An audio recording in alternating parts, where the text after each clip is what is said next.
2시간 전에 마감한 트레이더가 생생하게 전하는 글로벌 마켓 리뷰 델타원입니다. 우리 증시는 약보합 출발한 것을 사실상 한 번도 쉬지 않고 오전장의 레벨업을 그리고 오후장에도 시장이 밀리지 않으면서 또 한 차례 레벨업을 해서 마감을 했는데 FOMC 이벤트로 인해 모든 그림이 망가져 버렸습니다. 미국 증시는 하루 만에 변동성을 무려 20% 넘게 폭발시키면서 폭락을 해버렸습니다. 놀랍게도 변동성 선물 12월물은 미국 S&P 변동성 말입니다. 오늘 만기였는데 12월물 변동성은 하락으로 만기 일치시켰어요. 그러나 1월물 변동성만 폭발시켰죠. 미국 증시는 FOMC 금리 결정 전까지만 해도 보합권에서 움직였는데 사실 오늘 나올 그러한 매파적인 흐름들은 다들 예상되고 있었어요.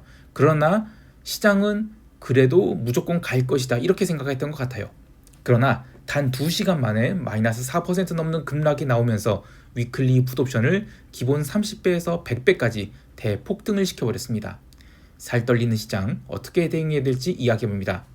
자, 그리고 시황 스크립트를 먼저 보기를 원하시는 분들은 여기 네이버에서 델타원 글로벌 검색하시면 네이버 프리미엄 콘텐츠에서 미리 시황 스크립트를 보실 수 있습니다. 자, 아시아 세션 리뷰 시작할게요. 우리 증시는 약보합 출발 후 쉬지 않고 상승하면서 329선에 올라탔고, 이때 시장을 당긴 것은 외국인이 선물 매수도 그리고 정말 간만에 현물 매수가 들어왔어요. 외국인이 현물 매수가 투자 심리를 회복했다라고 봐도 과언이 아닌데, 그렇게 12시까지 329선 돌파 시도를 하던 시장이 점심시간 이후로는 콜옵션 프리미엄이 빠지자 야, 이거 시세 끝났다라고 본 트레이더들이 많았던 것 같아요. 특히 현물을 줄창 매수하던 외국인들이 12시 30분부터는 현물 매수를 조금씩 청산하려는 그런 움직임도 있었기 때문에 시장은 여기서 다 끝났다라고 생각하고 콜옵션이 많이 눌렸어요. 그런데 오후 1시 5분 외국인들이 다시 현물을 매수하기 시작하면서 지수를 끌어올리기 시작했고, 뒤늦게 선물 시장도 따라가기 시작하면서 지수가 레벨업을 하게 됩니다. 특히 오후장의 상승이 일중 반등이 오전으로 마무리된 것으로 생각하고 콜옵션을 나름 비싸게 매도했던 그런 투자자들에게 상당한 고통을 줬어요. 결국 오후 2시 이후로 330선도 돌파하자 콜옵션은 일시적으로 폭발하기까지 합니다. 오후의 상승으로 시장에서는 다음날 FOMC 미팅에서 폭등이 나오면서 주봉을 최소 도치, 심지어 플러스로 전환시킬 수 있겠다라는 우려가 생겼죠. 그래서 콜옵션을 환매하려는 움직임이 있었습니다. 근데 이런 상승세는 현물 마감 동시 효과에 들어선 뒤 외국인들이 매수한 선물을 빠르게 쳐내기 시작하면서 분위기가 달라지게 돼요. 오후 3시 20분부터 3시 30분까지, 즉 현물 마감 동시 효과 10분 동안 선물을 0.5포인트 뺐거든요. 근데 이거 0.5포인트가 무슨 대수냐 하실 수 있죠. 그런데 이 눌림으로 오후 2시 이후로 튀었던 콜옵션이 다시 강하게 눌렸습니다. 시황을 작성하는 지금은 FOMC 미팅이 끝난지라 시장 다 봐놓고 이야기하는 것이라면 뭐 할 말은 없습니다. 그러나 시장이 진정한 폭등을 하기 전 미결제 약정 확보 차원에서 이렇게 현물 마감 동시 효과의 지수를 눌러놓고 콜옵션을 같이 누르죠.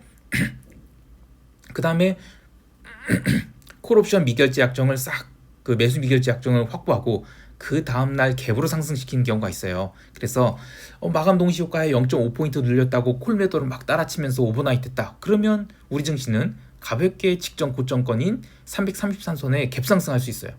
그러면 이틀간 월화 이렇게 콜 매도를 친 쪽에서 손절매에 나설 수밖에 없죠. 그래서 현물 마감 동시 효과와 함께 선물이 빠르게 늘릴 때 콜옵션은 도로 죽었지만 풋옵션은 또 얼마 살아나지 않았거든요. 그래서 이 또한 마찬가지로 지수가 막판에 윗골이 저 정도 만들었다고 해서 풋옵션을 매수한 것은 만약에 지그재그 장세가 아니고서는 이거는 적절하지 않아요. 왜냐하면 이번 주에 월화 강하게 눌렀다고 해서 시장이 하락 추세로 바뀌는 것처럼 생각할 수 있지만, 수요일에 그렇게 콜옵션 눌린 거를 가지고 2단 상승한다. 그러면 월화의 조정은 최소한 기간 조정이지 가격 조정은 아니고 다시 상승 추세로 얼마든지 복귀할 수 있다. 이런 신호를 준 것이기 때문이에요. 좀 복잡하죠. 근데 기본적으로는 FOMC 이벤트를 시장은 사실 그렇게 큰 리스크로 생각하지 않았다. 이게 핵심이에요. 다시 돌아와서 선물 시장이 장 초반부터 꾸준히 상승했지만 선물 미결제 약정은 오히려 줄었어요. 다만 시장 베이시스는 이론 베이시스보다 0.3포인트 강세를 유지했거든요. 그래서 시장이 점점 바닥을 만들고 있다, 이런 신호를 줬어요. 또한 화요일에는 외국인들이 7천억가량 현물을 팔면서 비차익 매도를 살벌하게 냈는데, 오늘은 비차익 매수가 고작 2,000억 내외만 들었음에도 불구하고 굉장히 강한 상승했죠.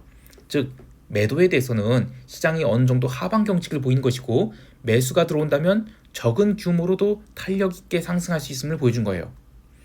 옵션 시장에서는 외국인들이 장 마감 무렵 강력한 상방 매팅을 했는데요. 재미있는 것은 지난주 금요일부터 월, 화, 수 해서 나흘 동안 외국인들과 개인들은 먼슬리 옵션에 대해서 양매도 대응을 했는데 기관 투자자들은 이에 맞서 양 매수를 했다는 것입니다.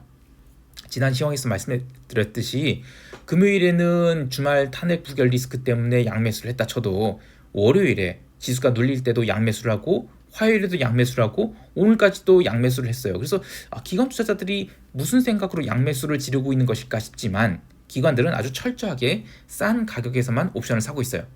오히려 외국인과 개인들이 우리 시장의 변동성이 해외 시장보다 고평가라고 보고 또 해외 시장의 변동성이 지금 살아날 가능성이 없다. 이런 것에 공감하면서 두 주체 모두 굉장히 강력하게 변동성을 팔다 보니까 일시적으로 변동성이 죽을 때만 기관 투자자들이 옵션을 나름 이런 페어밸류 이하에서만 주워 담고 있다라고 볼 수 있겠어요.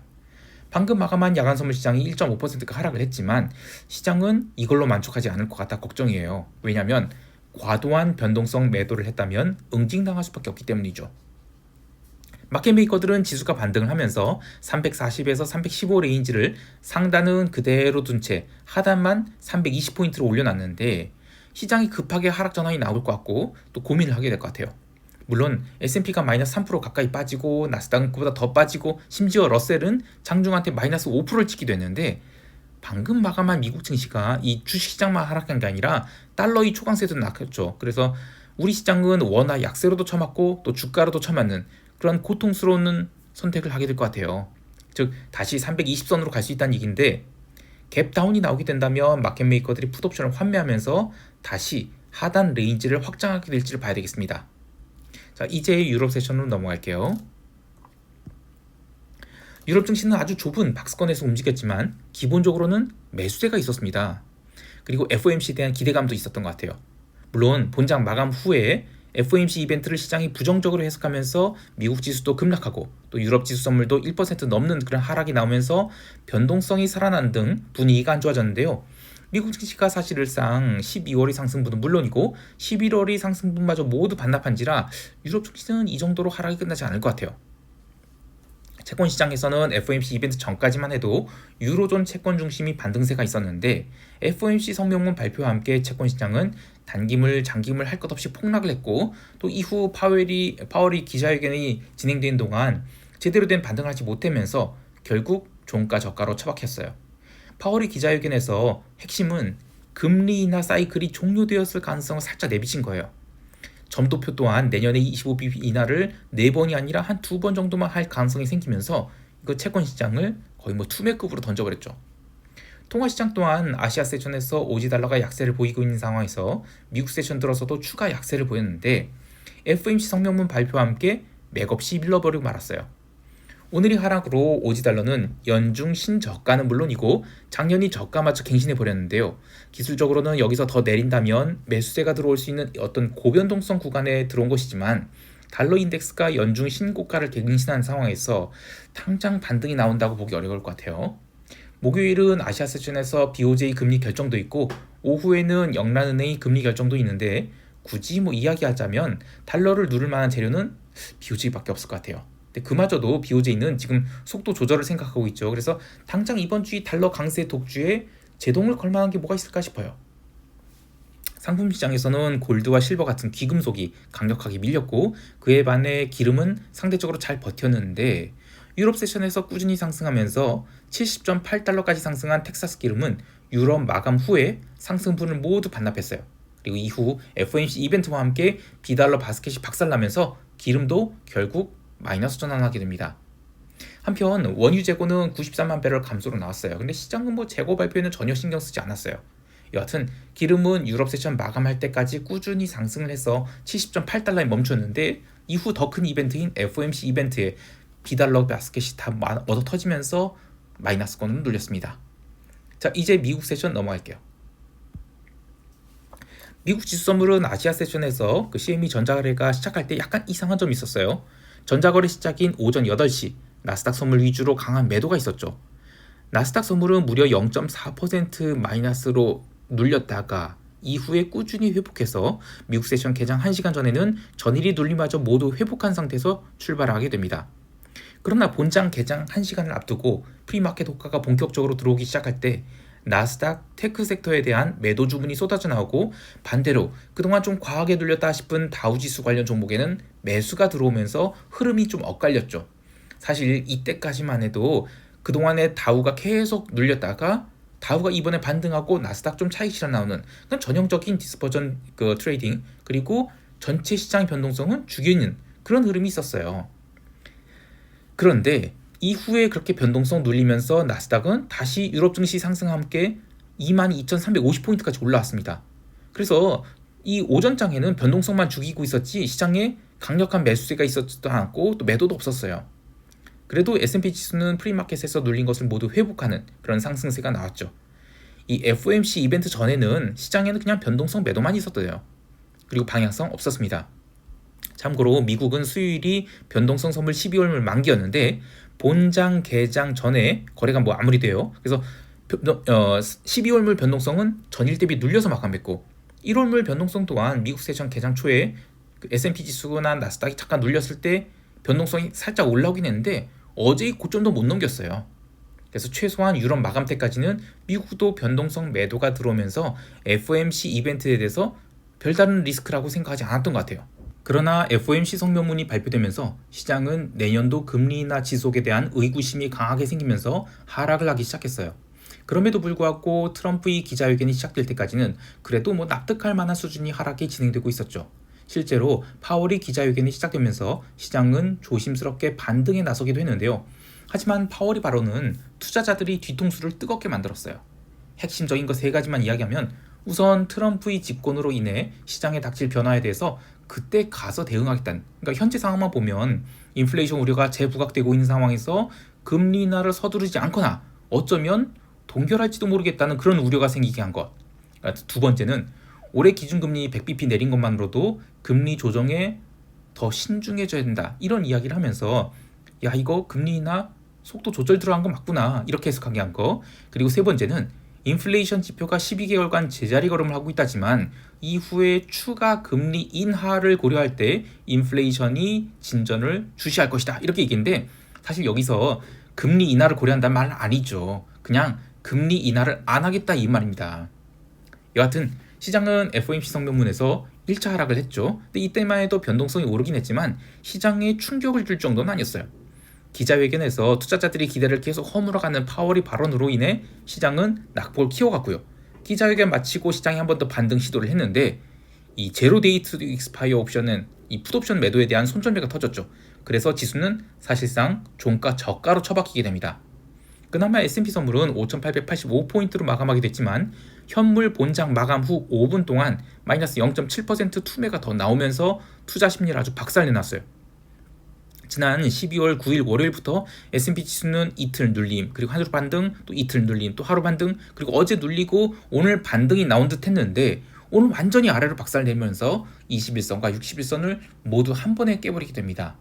이제 연말까지 사실상 더 이상 이벤트 없죠. 그래서 시장이 여기서 변동성을 죽이면서 조심스럽게 반등을 할지, 아니면 변동성이 더 확대되어서 이틀 남은 12월물 선물 옵션 만기를 아주 처참하게 만들지 굉장히 기로에 서 있게 된 것 같아요. 그동안 투자자들이 묻지 마 매수를 해온 것을 감안하면 이러한 급락에도 불구하고 어느 정도 저가 매수가 들어올 것 같긴 한데, 변동성이 튀어오른 차월물 옵션이 어떻게 반응하는지를 잘 봐야 되겠어요. 왜냐하면 1월물 변동성은 이미 직전 고점선까지 다 올라왔어요. 그래서 여기서 변동성이 더 튄다는 것은 굉장히 비싼 해지 비용을 내야 된다는 것이죠.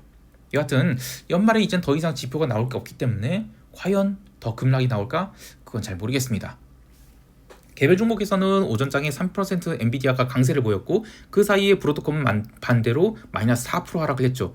이런 것은 전형적인 어떤 디스퍼전 트레이드예요. 그러니까 변동성 매도란 말이죠. 그런데 FOMC 이벤트 이후로 엔비디아는 마이너스권으로 상승폭 모두 반납했고 브로드컴은 마이너스 7.7% 하락했습니다. 자, 그런데 저는 그것보다 더 눈에 들어오는 게 리테일 투자자들이 등대처럼 여겨지는 MSTR, 그러니까 마이크로 스트래터지죠. 이게 비트코인 폰지 게임을 벌이고 있다, 이렇게 알려져 있는데 채권을 발행해서, 그러니까 회사채 발행해서 현금 조달해서 비트코인 사고, 그래서 계속 비트코인 물타기를 하는 거예요. 그런데 비트코인 가치가 무너진다? 그러면 이 마이크로 스트래터지 이 주식도 무너지게 되죠. 근데 여기 하나 변수가 더 생긴 거예요. 금리가 계속 내려갈 줄 알았죠. 근데 금리 하락이 멈추거나 오히려 오른다? 그러면 MSTR은 시간에 쫓기겠죠. 그 외에도 대부분이 나스닥 메가캡이 강력한 조정을 받았는데 장 마감 후 실적을 발표한 마이크론 테크놀로지가 마이너스 5% 가까운 하락으로 마감했는데 시간 후에서는 마이너스 18.5% 하락을 맞습니다. 이게 가이던스 문제가 아니라 저는 그냥 투자 심리가 급냉한 것이 진짜 문제라고 봐요. 참 시장의 분위기가 순식간에 바뀌네요. 자, 그 외에도 굴뚝 주식들, 그러니까 홈디포, 캐터필러, 디어 같은 주식도 마이너스 3% 내외의 강한 음봉을 얻어맞으면서 상승 추세를 완전히 깨버렸습니다.